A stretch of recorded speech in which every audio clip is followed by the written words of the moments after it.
Hello, my name's James Titcombe and I'm a National Advisor on Safety for the Care Quality Commission.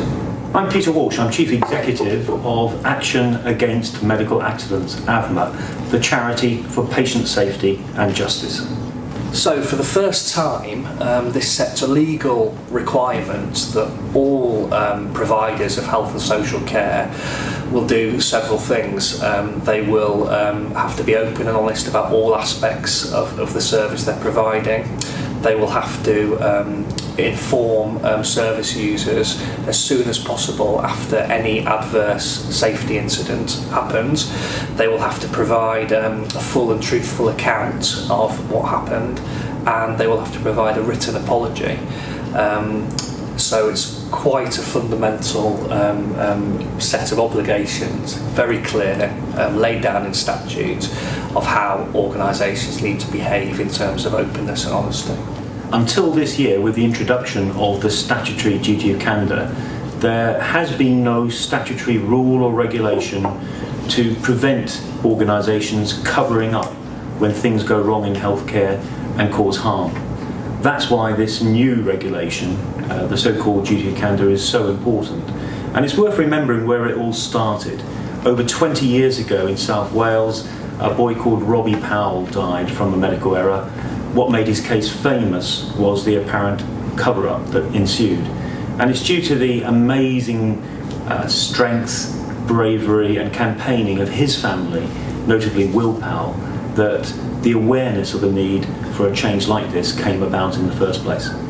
And whilst it may be officially known as the duty of candour, my hope is that patient safety people who, within the healthcare profession will refer to it as Robbie's Law. I think that's the credit to Will that he and his family deserve.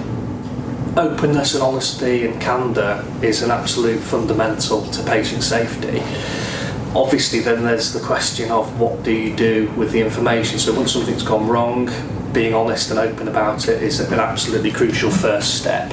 But we've also got to see robust processes in place to investigate and learn from those incidents. That's fundamental. I think that staff, just as much as the patient or the family involved in these incidents, will want to see that something worthwhile has come out of what was a regrettable incident. Far too often staff are left out of the loop and they don't actually see the outcome of an investigation and measures to make things safer for their patients or clients. And of course, the vast majority of the patients and families who come to us for support, the first thing on their list is to try and make sure that something similar doesn't happen to somebody else. And sadly, as Peter will know through his work and through some of the cases that I come across in CQC, we still see examples of families who are often bereaved and the circumstances quite traumatic, where they've had kind of prolonged 3-4 year battles to actually establish the truth. And that's really why people have argued that duty of candour wasn't necessary. They've looked at the professional duties, but I think we recognise through Peter's work and through the casework we do here that actually still too often people are not getting the truth after something's gone wrong, and that underlines why this is so important. Yeah, so I think that's a really important point, because candour, you have to create the culture within an organisation where people feel able to be candid. So that's about systems and processes. That's about the organisation itself setting the precedent where candour is facilitated. And I think if you read the consultation, there is a heavy weighting towards what CQC will look at during our inspections, which is very much focused on systems and processes. At the same time, we will also have the ability to, where there are really serious individual breaches of candour, to prosecute. So it's about getting that balance right. But I completely agree with that comment, and I think if you read the consultation, there is a weighting towards systems and processes. It's important that people understand that the CQC duty of candour, set in its statutory regulations, apply to the organisations who are registered with the CQC. And we think it's quite right, as a patients' organisation, that when it comes to openness and honesty, when things have gone wrong, that the CQC concentrates on the organisation and the systems and the culture being right, so that staff are both supported, trained and protected in doing the right thing. That's vital to actually bringing about the reality of this culture change. But part of that is also about accountability. So we're very glad to see that in the CQC's proposals on which they're consulting, they are actually proposing that they will want evidence that if an individual has stepped out of line, and that means an organisation not being allowed to comply with this standard, then the organisation, if it knows about it, has to do the right thing and discipline that individual or refer them to their professional regulator. Now, the individuals involved should be covered by their own professional regulation. And so that way we get both the system-wide, the organisational element and the individual accountability as part of a holistic package. I think it's generally accepted that leadership is crucial in any patient safety improvement measure. It all starts at the top and hopefully feeds all the way through the organisation, just as much so with the duty of candour. However, we're not naive enough to think that we don't face a challenge in actually bringing about a real culture change. After all, my charity's campaign for the duty of candour was fiercely resisted by some people in very high places. It's only relatively recently that we've had widespread support and political support for this vitally important change from the patient and the family's point of view. Well, this is a subject that through CQC we're thinking about a lot, we've done a lot of work on. It just seems absolutely fundamental to me that if you have staff on the front line, who are the people who are at the face of work, they know what's going on, and if they have concerns, it seems absolutely fundamental that they should be able to raise those concerns, and that the management of that organisation would want to listen openly and do something about them. So I think, again, as Peter was saying, this point about wider candour and openness and honesty has to be include the ability for staff on the front line to raise those issues across the organisation. They're very, very important.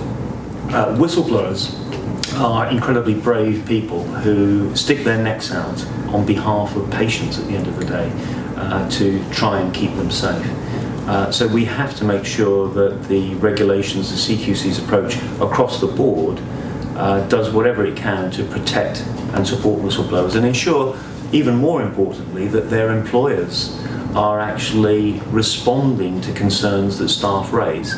No one should actually have to become a whistleblower if the appropriate listening and responding to concerns takes place. When it comes to the duty of candour, some of the most fervent supporters of this change have been whistleblowers, because they see the connection with the need for justice for patients and their families and the justice or the injustice that whistleblowers face. A common theme in what everyone's saying about the duty of candour is that it will only work if the staff feel trained, supported and protected in doing the right thing. Really good point. Of course, if the culture is where things are going wrong and people are being open and honest, they find themselves unfairly disciplined, that's not going to induce the kind of culture we want to see. I think Liam Donaldson's quote was absolutely right, his famous quote, which is, to err is human, but to cover up and fail to learn is inexcusable. That has to be the ethos. So staff who make genuine mistakes, the response needs to be to support those staff. The response needs to be focused on learning, and actually it's only in the extreme examples where staff have been willfully neglectful, or indeed if they cover up, that really the disciplinary side of things should kick in. So I think getting that balance right is really important, and again it comes down to leadership. The leaders have to set that culture.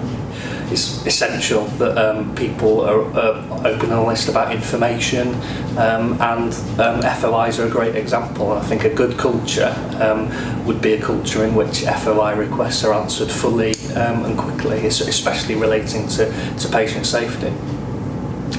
Yes, the duty of candour, of course, deals more specifically with instances of things going wrong, causing harm, and then the necessity to be open and honest with patients or their families, or service users and their families. However, openness and transparency across the board is important and part of a patient safety culture. If people are prepared to cover up or be disingenuous, be economical with the truth about important matters, the chances are they're going to be compromising patient safety as well. I think a duty of candour, a duty to be open and honest with people when harm's been caused, should be a prerequisite of an open and transparent service.